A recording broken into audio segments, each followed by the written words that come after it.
Welcome back, my Chris mates. Another YouTube video to playing Escape from Wormwood, a brand new indie horror game, essentially like a novel playthrough click game where we are a small mouse and we get eaten, and then the rest of it's just super depressing and sad.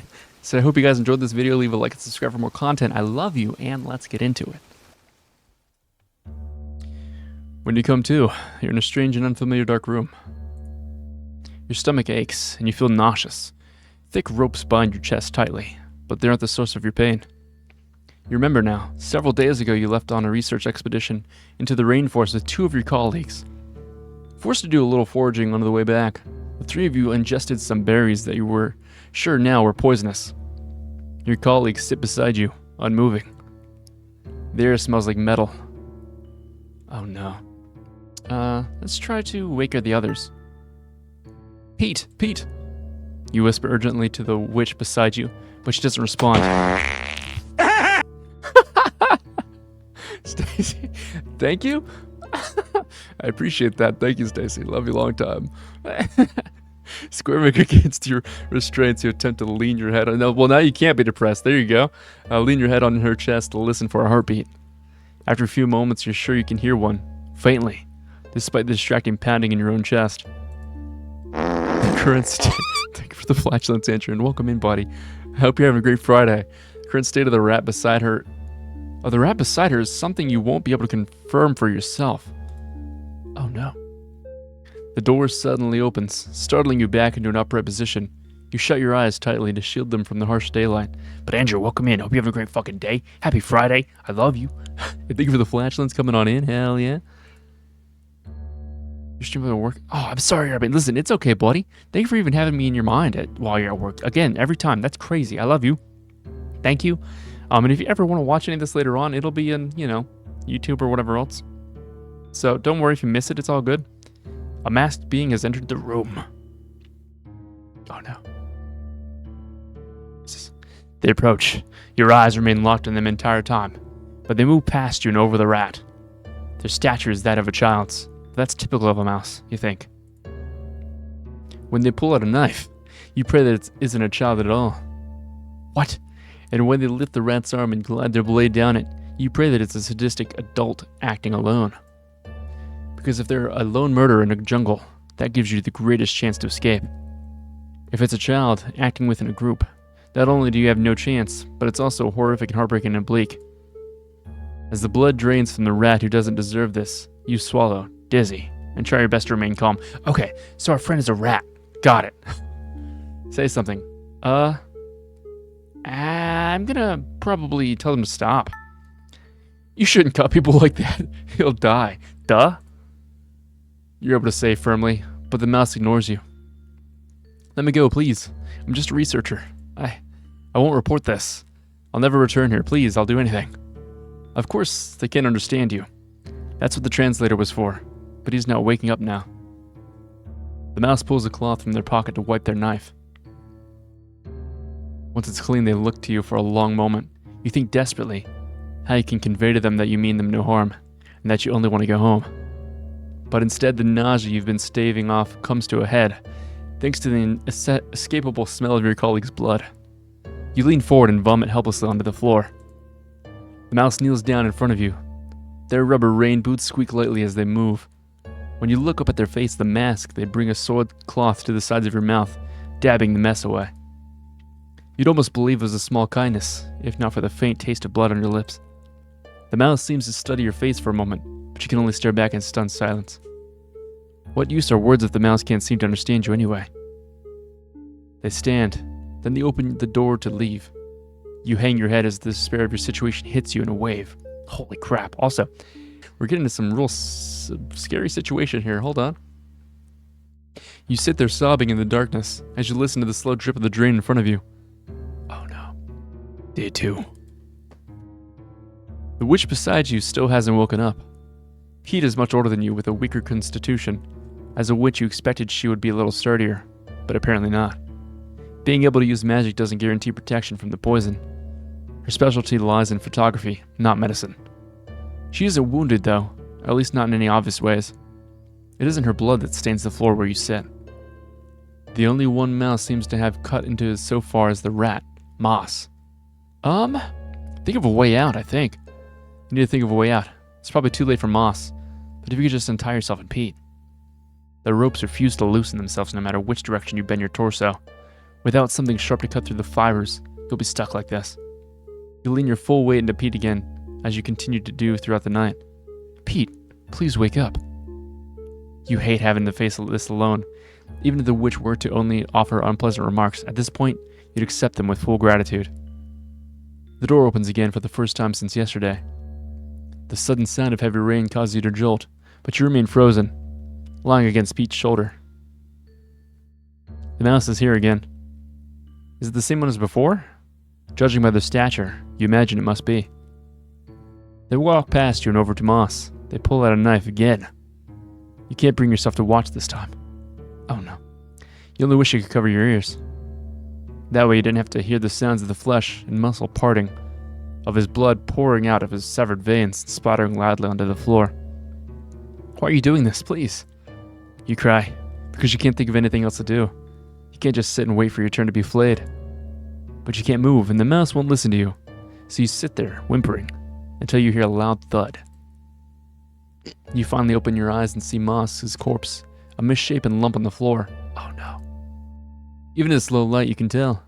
What once was a human skin has become coarse fur. A quirk of animal folk. They return to their bestial form upon death, having forgotten that you realize he must have been alive and unconscious until now. Oh no. You fucking... Hold on, who am I? I'm a man with, just strong fucking... my pectorals are just right there, so we're gonna remain calm. Your mind is racing, but you've shut every single one of those thoughts out in order to survive.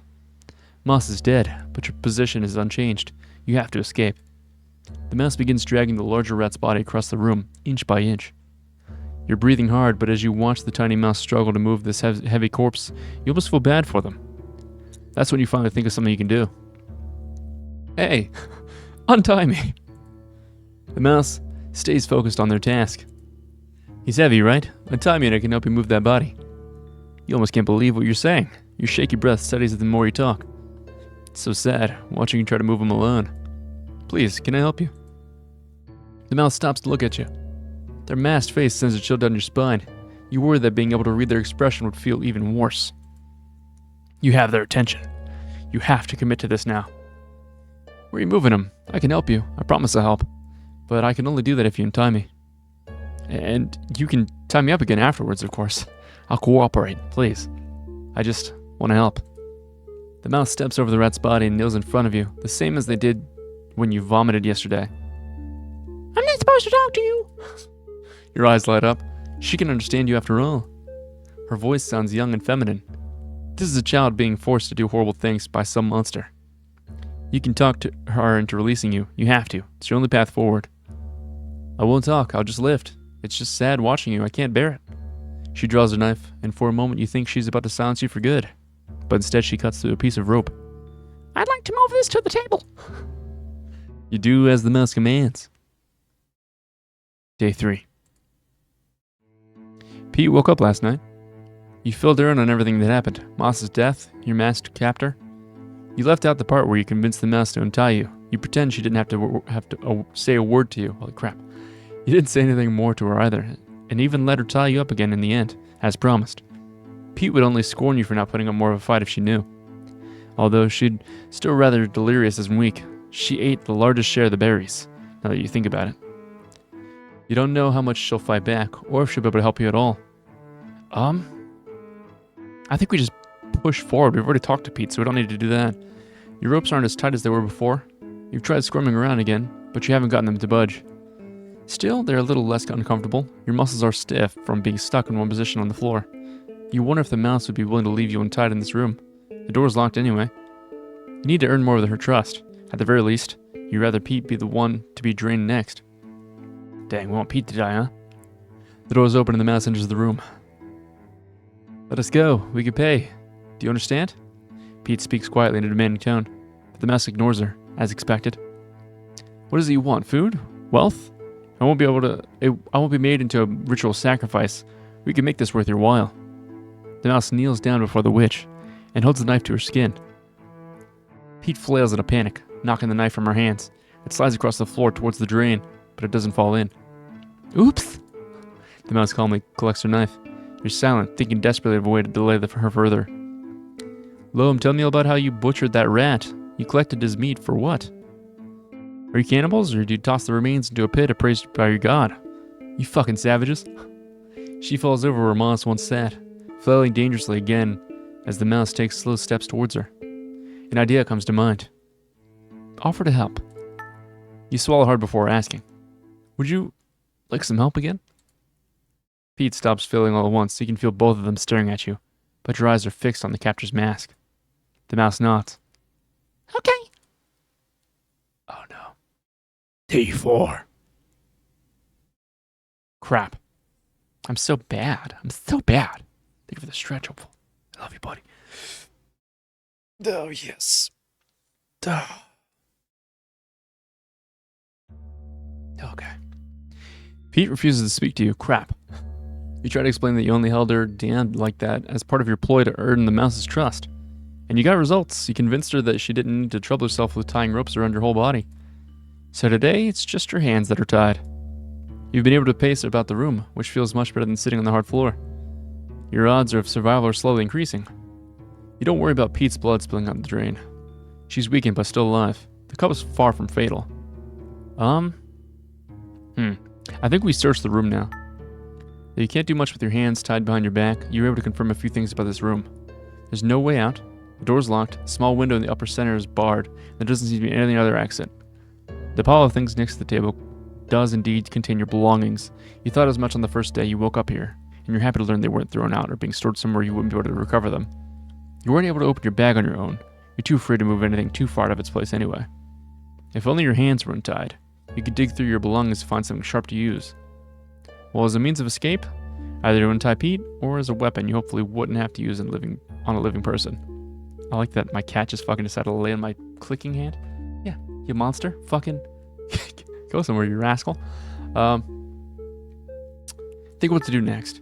You rack your brain, try to figure out what's next on your move, but it's hard to think of an empty stomach. You've been running on adrenaline these past few days, and your nerves are completely shot. You were, at the very least, given some watery yesterday, both you and Pete. Cats are rascals. Yeah, that's Fupa, little monster, little cutie patoot. I love him to death. They seem to want to keep you alive for a little longer, but you aren't sure exactly why or for how long. Maybe you'll be able to get some answers today. You decide to make that your goal. Okay, so we need to get answers today. The little mouse returns. You move back to your place next to Pete in a show of cooperation. Thank you, Inquisitor. So you ready to kick some wild cat butt? Welcome in, Uncle Wizard. Happy Friday. Hope you're doing well. Appreciate you for the lasagna, young man. Yeah, I'm ready to fucking kick some wildcat butt. Hell yeah. When she kneels down, she draws her knife. Pete interjects with a level of composure you're shocked to hear from someone crumpled, bound, and bleeding on the floor. Mouse, you should be cutting him instead. You almost can't believe your ears. How does she expect to have any chance of escaping if you're both weak from blood loss? Why me? The mouse paused to hear her out. You want to cry. He's trying to trick you. He's gaining your trust a little at a time before... Take the knife from you and... You're almost relieved when your little mouse brings the blade down and pierces her flesh. You feel awful about it, but it spares you another day. Crap. Okay, so our friend, Pete, fucking knew our plan somehow and fucking nerfed us. And luckily the what's her name, fucking stabbed her. Holy. Can I ask you a question? The mouse cleans the blade against the cloth as she always does. We're not supposed to talk. I just wanted to know your name. Hearing her call you Mouse, I felt sad that I didn't know your name. She tilts her head as if to you as Pete continuously mutters and swears under her breath. I should introduce myself first, shouldn't I? My name is Loam. Loam! I'm sorry, I don't have a name I can share. She stands to leave. Is there something I can call you? Something other than a mouse? Pete moans in agony, but you don't let her distract you. You need to keep building trust, or else you'll both be killed. The mouse stares at you for a long while before turning away. I don't know. She opens the door, letting the roar of the heavy rainfall in. I'll think of something for you. You yell at her as the door closes. You hope she thinks about it too. We're doing it. Fucking gaining that trust. Day 5. Pete isn't speaking to you again, but this time, it's because she hasn't seemed to regain consciousness. Her body is alarmingly cold, but you think she still has a pulse. She isn't dead just yet. But you don't think you'll be able to escape with her anymore. You weren't counting on it to begin with, but it would be nice to not be alone. You sigh. Your stomach is tearing itself apart with hunger. So we no longer give a fuck about Pete. Fuck that person. So we think about names to gain further trust. A name for the faceless mouse. No, she isn't faceless, only masked. The group she's working for, the one she tells her not to talk to, the one keeping her nameless and anonymized, that group is keeping her from personhood by her. By giving her a name, you can work toward removing that mask. The door opens again. Each time it does, you brace yourself for a new mouse, a stranger, to walk through that door. You brace yourself for strategy to be completely overturned, for your progress to be reset, and to feel overcome with despair as the stranger drives their blade deep into your flesh, to be cut into pieces, bones discarded, and carried out in the metal pails, just like a moss. But you can tell it's her again today. The mouse who will help you escape from this place. Her hood and boots are drenched with rain. She doesn't bother to shake any of it off. Instead, she looks right at you and makes a small sound, like she's smiling underneath the mask. It's how you want to be greeted. So it's what you imagine sound would have meant. You smile back. Forgive me for speaking, but I've still been thinking about what to call you. I don't know what kinds of things you like, so I mean if I give you a name, I think it should be something you like. So what do you? I do have a name. Ooh, you pause, blinking twice. Ah, yesterday you said you didn't. Sorry, I've jumped to conclusions. The mouse kneels down in front of Pete and draws her knife. I can't share it. We're all given sacred names by the highest power. She makes her incision. You don't watch the blood leak from Pete's arm. You can only look at the mask. We're not supposed to share our sacred names, but I think it's okay if I tell you what my name means. And then you can call me something based on that. Does that work? She's making concessions to you. You're compromising. It's something small and trivial, but she's willing to negotiate with you, which means you still have a chance to negotiate your freedom. Glad welcome in. I love you, buddy. I missed you. Hope you're having a great fucking day. We're playing a spooky novel right now. It's kind of sad. But hope you're having the best fucking day. I missed you, buddy. What does your sacred name mean? Water from the heavens, where the highest power lives. I'm proud of my name, so if you call me something like that, I'll be happy. She wipes her knife. Pete is still. Think of a name. Trying to think feels like wading through a deep pit of mud, but you finally land on something. Little Raindrop. The mouse doesn't react, so you rush to explain. It's not a name, but a term of endearment, like sweetheart or pumpkin. Pumpkin? My grandmother used to call me that back when I was a little tyke. You don't think the ways Pete reminds you of your late grandmother. How old are you, Little Raindrop? She thinks for a moment. 16. Too young. She's far too young to be taking lives like this. Though you realize it's likely because she's young that its group has been able to mold her into a killer. The mouse turns her attention back to the witch lying on the floor beside you. It's hard to tell when a witch's heart has stopped beating. Can you help me again? You swallow hard and turn your head to finally face what's becoming of Pete. Sure. Crap, we're gonna help kill Pete right now. Crap. Okay, we did it. We're a monster. Dang it. You sit on the blood-soaked floor with ropes tied loosely around your body, though not so loosely you could shuffle your way out of them. The other mice had apparently scolded the little raindrop for leaving you unbound. It wasn't proper. So she told you the highest power would be displeased and that she had no choice but to tie you up like before. Your eyelids are heavy. You feel hollow. Somehow you've ended up making negative progress. Today, you're all alone. Okay. So... fuck. Pete is now dead. It's just us. So the next person this person has to kill is me. And we had been gaining trust, but now it's kind of siphoning back. So let's think of a way to free ourselves. You squirm lazily in place on the floor, but the ropes don't give an inch. You squirm lazily in place on the floor, but the ropes don't give an inch. You want to cry, but you're already dehydrated. You want to go home, but you can't leave this room. You want to die, but only if it will be painless. You don't want to bleed like Moss and Pete did. You don't want to be reduced to chunks of meat and forgotten. It's late when the mouse arrives. So late that you almost believe she wouldn't come today. You're a raindrop. Hello! The candlelight reflects off her mask, a terrifying figure. You smile weakly. I'm here because I was able to sneak away with some leftovers. Oh, snap! Food, she brought you food. She's still on your side. Your little raindrop from the heavens. She came here because she didn't want to leave you to starve. Is it really okay to give me your food? Hope you've already eaten your fill. She kneels down in front of you, presenting a bowl of stew. We're having 3 feasts in a row, so I don't mind sharing some. Thank you, little raindrop. Oh, but it's going to be pieces of our friends. That's exactly what it's going to be. Another sound comes from behind the mask, as if she's smiling at you again. You wouldn't believe that. I can't untie you, so I'll feed you myself. She holds up a spoonful of the dark stew. Your eyes linger on the chunks of meat. It's Pete. Pete's in there. Eat it. I gotta gain her trust.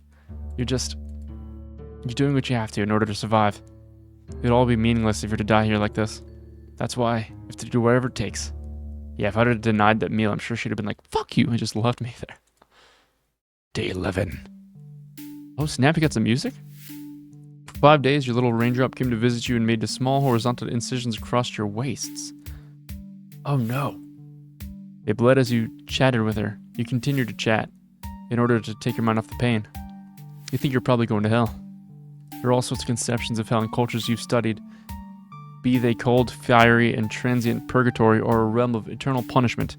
You weren't sure you believed in hell before now, but being faced with your imminent death, you want to believe there must be some kind of afterlife. You can't imagine whatever's next. It would be a painful paradise with your family, your ancestors happily waiting for you. Surely some kind of retribution is coming for a crowd like me. What's being done to you now, it isn't enough. The blood coagulates, the wound scabs over, a fresh incision is made. Maybe the only part of you that will ever escape is the place of what's already flowed down that drain. Each time the door opens, a little seed of hope is planted. She's here again. She smiles to greet you. Okay. So we're having pizza right now. Hell yeah, fucking jealous? Fucking, I want pizza so bad. Good for you guys. Enjoy that pizza. You deserve it. Let's talk about your field of study. Sure. You explained the little range up that you traveled here on the research expedition. When she asked about the purpose of your research, you realized Pete's photography would communicate it most clearly. So you had her dig into the witch's backpack to uncover a photo book. Pete was such an unpleasant person to be around, but her talent was unmatched. Seeing her photography brings you tears. You have to stop looking. The ropes around your body might be the only thing holding you together. No, I feel like if we ask to be released... Fuck it. Hold on. We'll talk about the journal first. I'll think about it. Little Raindrop asks you to tell her about a story from your journal. You carry it with you on all your adventures. A record full of your notes on ancient civilizations. Things you've learned from various tribes in the region. And little things about their ways of life that have fascinated you. Anthropology is a broad subject. There are so many exciting things to learn. You've shared some of those things with Mouse, who seem to match your excitement and interest in the wider world. She's never left the village, so it's no surprise she would let you feel that way. When you finish your story, she seems no closer to releasing you. You can feel your stories sway her heart, but still she does not budge. I think since she's already showing no signs of wanting to release me, let's stop talking for today, and then maybe tomorrow we'll ask. If we can, if it's an option. Treat myself, I did, Josh. I had Taco Bell today. I splurged a little bit. Another day goes by, bleeding and taking late into the night. The little raindrop yawns, then carefully picks up her candle. I'd better go to bed. You don't want to leave. You don't want to be left alone another night in the dark. Horrible, blood-stained room. Good night, Loam. See you tomorrow. You offer a weak good night and close your eyes. You don't know how much longer you'll last. Oh no. Day 13. Crap. We're definitely going to be almost dead here. You're feeling more lucid today. The hopelessness has left you. You think it's probably your body's last hurrah. Your grandmother was like that too, the day she passed. You wonder if dying bodies can feel their expiration date coming on. You thought you'd be scared, but really, you spent these past 2 weeks in total fear. You're overdue for a sense of peace. Okay, I'm ready. She raises the knife to your arm and waits for your approval. She'll be forced to reopen an older wound with how many cuts have been left there. Why does it all fall on you to signal the go-ahead? It's made this whole thing feel a little slow. Blah, blah, blah. It's enough to make you laugh, but the corners of your mouth only curl slightly at the thought before relaxing back in place. In the end, you do give her a nod, and she cuts, and you bleed. You're so cold, but you don't even have the energy to shiver. You wish she'd brought a blanket, but you can't ask for that now. You don't want to open your eyes again. You thought for a moment that you didn't want to, but... Little raindrop? Could you take off your mask? She hesitates. My mask? Why? I've never seen your face. I'd like to see it once before it's too late. Okay. Me. You stay at her for a moment. In this light, you're almost unsure. There really is a person under there, not some monster. You're worried you might only be fooling yourself believing there was a victim like you. She's still a child whose view of the world has been warped in such a way that brings harm to others. She can't see the damage she's done. She hasn't had a chance to comprehend it before put it to the situation. Such beautiful round eyes. Oh, your eyes are nice too. You're able to muster a real laugh this time. You have to say more than that. Listen, little raindrop, once you prepare my body for the feast, I won't be able to talk anymore. That's okay. The feast is what's important. It's a great honor to be offered up by the highest power. You were chosen. Ah, there wasn't enough time. You couldn't get through to her. There was never going to be a way to untangle those immoral beliefs of hers overnight. But if you leave it like this, she may never break free from them. Use all that's left of your strength to lean forward, letting your head... please learn everything you can about the world, little raindrop. The highest power of yours isn't the only power that exists. It isn't the only way. She doesn't say anything. You continue. I'm sorry I've only ever said things that must sound like sacrilege to you, but I hope you can understand it one day. Come to understand it and escape from this place, that is. It's my wish for you. Close your eyes again. You pray for every power you can think of to please let this mouse escape. So he's definitely not getting out of there. Yeah, I fucking died. Part 1, end. Is that it? Okay. After the feast that day, I thought of the highest power wouldn't be passing down any more blessings for a while. 3 at once had been a lot of work. I'd only ever managed 2 at a time before. I thought maybe the highest power was pleased with how well it went. But that's why it sent us forth. Hope this new offering was as nice as you were. If so, I'd go with the slow draining method again. Okay, so now I'm playing as... the killer? I knew I was supposed to talk to them. Meals are to be eaten, not spoken with. That's the rule. But the monkey was wide awake when I came in to a start draining ritual. I wanted to see if she was a nice person like you were, Loam.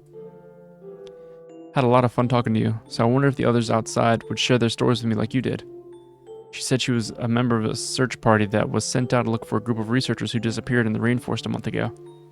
A witch called Pete, a local rat who was hired as their guide, and the leader of the expedition, an anthropologist. Loam! I was happy to hear someone else say your name. I was happy to be able to talk to somebody who knew about you, because I couldn't explain all that stuff to any of my brothers without getting in trouble. But when I told the monkey that you and the others were already offered up the highest power for the feast, and that she didn't need to look for you anymore, she got really upset. Outsiders always have trouble accepting the highest power's will. They can't comprehend the honor being bestowed on them. She struggled a lot, and I was able to use the knife because of that. Oh no. This is so sad. I'm the one assigned to dining preparation house right now, so it's up to me to carry out the ritual. Also, welcome back. Welcome back, Andrew. I'm glad it is, buddy. Had to come back later that night, when she'd calmed down. Things proceeded normally after that. I didn't try talking to her again. Think about Loam. So you've already killed Loam, and that's me, Loam. I wish you'd stop cutting me. Your words made me hesitate back then. You were always doing me favors, so for a moment I wanted to do as you asked. I shook my head. I have to do it. Who's telling you they have to do this, little raindrop? Well, it's in preparation for the feast. I have to follow the steps. Even if what you're doing is wrong? You kept saying things like that, and I didn't even know how it made me feel, so I rejected it. It isn't wrong. You know what? I think this is going to turn around to where she understands that she's doing it wrong and then fucking kills everybody. So this is wrong. I'm doing it properly. I wiped the knife clean, and when I looked back at you, you had such a sad expression. Killing people, cutting them up like this, it's always wrong. There's no justification that could ever make it right. Do you know why? I knew I couldn't trust anything outsiders had to say, but I was curious to hear your reason, so I asked. Why? Because life is precious. Each one of us is given only one life, and when it ends, that person is gone forever. It's a loss you can never get back, not even with magic. That's why you mustn't do things to end others' lives. It's wrong, because it takes something away from this world that can never be returned. I tilted my head and thought. But you helped me before, unless that doesn't count. Oh, 'cause now she's like, why'd you help me then? After that you went quiet and didn't look at me anymore. I wonder why. Crap. Once the draining ritual was finished, it was time to get the monkey's body ready for the feast. I had trouble moving it like usual, and I wanted to ask for help, but dining preparation is my responsibility, so my brothers aren't allowed to enter the house. I try to move the bodies even though they're heavy because it's easier to work at the table. I've been doing this since I was 13, so I have a system. Usually I move them a piece at a time, but it's messy to do the cutting on the floor, so I end up doing bigger pieces. When you offered to help, I thought I was lucky, because it saved me a lot of time and energy. It let me focus on the next step, and I even felt refreshed by the end of it. Mercy from the highest power. Who knew I had 3 feasts to help prepare? But you're not here anymore. I wouldn't have any help when I had to move you, and when I realized that, I felt a little sad. Oh, every offering from then on, I'd have to go back to moving all on my own. Thinking of it as another trial from the higher power sort of helped me ease my mind, though. After finishing my work, I stood outside in the rain and gazed up at the sky. No one would call me Little Raindrop anymore. I got thinking things like that and remembered when you told me about how precious life was. There wasn't any way around it. You were an offering sent by the highest power. I couldn't have let you go. During the next feast, I felt kind of sick, so I couldn't eat very much. I prayed to the highest power, hoping it would send me some kind of sign and clear way of any of my doubts, but I don't think it's heard my prayer. My brothers encouraged me to keep praying and told me I would feel better soon. So that's what I did. Stop praying. Oh no. The next time an offering was sent, I couldn't bring myself to drive the knife into their body. I'd been reading your journal a lot and kept thinking about everything you wrote in there. We weren't supposed to read the books the highest power doesn't approve of, but I figured a handwritten journal doesn't really count as a book, so it was okay. The more I read, I just felt so sad that I couldn't ask you to explain things to me, because you were gone. I felt sad that I was already starting to forget the things you did explain. The stories you told me weren't written in the journal. And since I felt stuck, you couldn't do my work like usual. I ended up untying the ropes. I unlocked the door for them, and they ran outside right away. The others caught them, of course. And they were brought back and tied up again. You really dropped the ball this time. The highest power would have been so unhappy with us if we'd lost the offering. I nodded, feeling ashamed. Well, no harm done. The feast must go on. They patted me on the back with words of encouragement, but I knew I wouldn't have to return to my work after that. I knew I was going to have to take another life. I'm not feeling well today. Do you think someone else could do this in my place? You've been saying that a lot lately. We're all busy with our own tasks. If you really aren't feeling well today, then don't push yourself. Come back to it tomorrow. I'm sure you'll be blessed with a speedy recovery in order to get the job done in time for the feast. We're counting on you. Okay, I'll rest for the day. Dang. I felt guilty for slacking off when everyone else was working so hard. I'd always been pretty diligent, because the highest power smiles upon diligent mice the most. I wanted to be smiled upon. I started to think that the reason I was feeling bad was because I kept bending the rules, but was what I was doing wrong? I knew I shouldn't have let the offering go. It was like I was rejecting the highest power's divine will.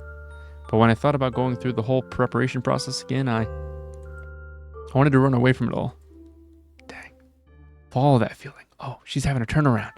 Nice. I mentioned I'd be reading your journal a lot, but actually I'd been writing in it too. There are a lot of blank pages left over. I hope you don't mind me using them.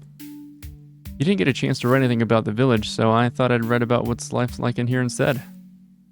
Each of us have a job to do. Farm work, cooking, laundry. The highest power assigns us a sacred task, and the village will prosper as long as those tasks are fulfilled. We wear the same clothes, eat the same things, share the same beds, and put on the same mask. Our masks are a symbol of the highest power. We wear them to reflect its image, so that it knows we are its servants. Question the highest power is dangerous, because it means we would lose its protection. I want our village to be protected, so I wasn't able to question it before. But your writing, your stories, you help me look at things a new way. If outsiders don't have the protection of the highest power, then how do all those thriving cities you told me about really exist? Is it possible to live a good life while abandoning your sacred tasks? Yes.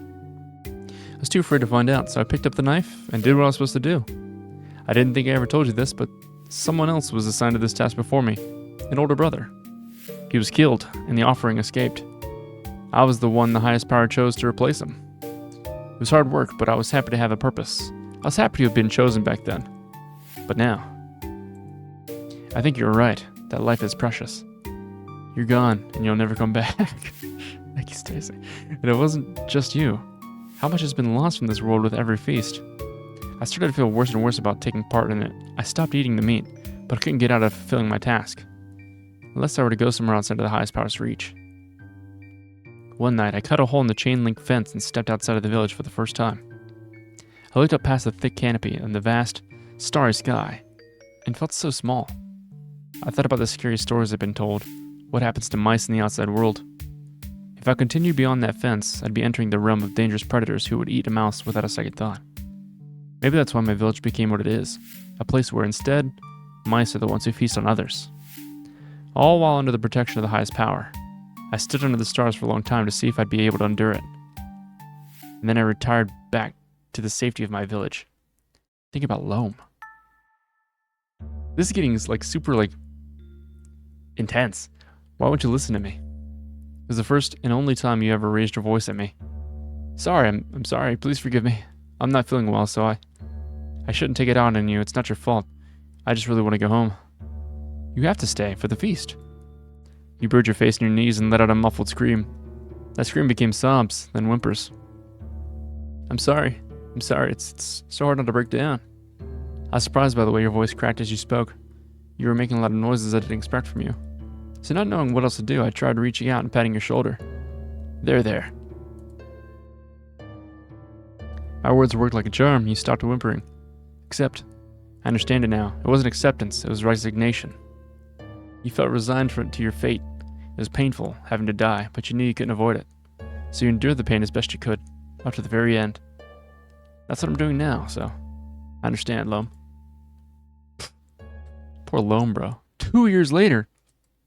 Took a long time for this realization. I thought about leaving for so long. What always stopped me was I felt like I didn't know anything about the outside world. If I really ran away, where would I sleep? What would I eat? Would anyone protect me? I collected all the information I could. I talked to so many outsiders over the past 2 years. When I could get away with it, I'd bring them to the hole I made in the fence and push them through. I turned away more and more of these so-called offerings from the highest power, but I was never punished for it. I don't think the highest power really cares anymore, if it ever did to begin with.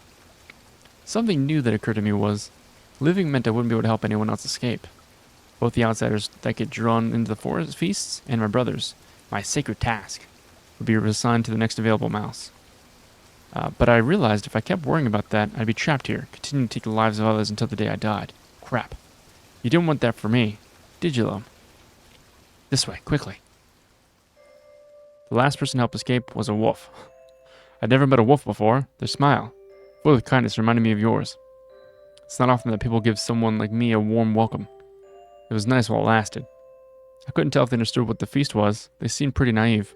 But here they were, traveling the world despite that. You've been to many places, haven't you? I've always thought about going far away, but I've been too scared. Although if someone like you managed to survive, I could probably. Someone like me? Am I getting picked on? Sorry, thanks. Because of you, I feel I can go far too. I gathered my courage while I waited for nightfall. Okay, so I'm about to escape, I think. With a small bag of supplies and your journal in hand, I faced the same exit that I pushed so many outsiders through. I still felt so uncertain, but it was time. Escape. I slipped past the fence as quietly as I could and made my way through the rainforest. I used the map you had tucked inside my journal. My village wasn't marked on there, but I knew I'd be able to find my way. I'll travel far, far away from this place and meet all sorts of people, learn all sorts of new and wonderful things. I'll record everything so I can keep it in this journal for you, and I won't have to hurt anyone ever again. I'll be an outsider too, from now on. I discarded my mask, ran as fast as I could, and thought about what name I'll ask to be called from now on. Nice. Aw, that was fucking cool. Okay, that's very sad. That's very fucking sad. Holy crap. Good game. Nom nom nommy. That was nice. Hell yeah. Is there more? Hold on. Special thanks. Blah blah blah blah. Blah blah blah blah blah blah. Blah blah blah. Aw. Okay. Good fucking game. Hell yeah. If you're watching this in the future from YouTube, leave a like and subscribe for more content. But also, if you're in this stream, fucking, it's kind of sad. A little depressing. Alright. Well, there you go. I wanted to start that off because I saw so many good comments about the game. So you ready to kick some wild cat But Sure am. I sure fucking am.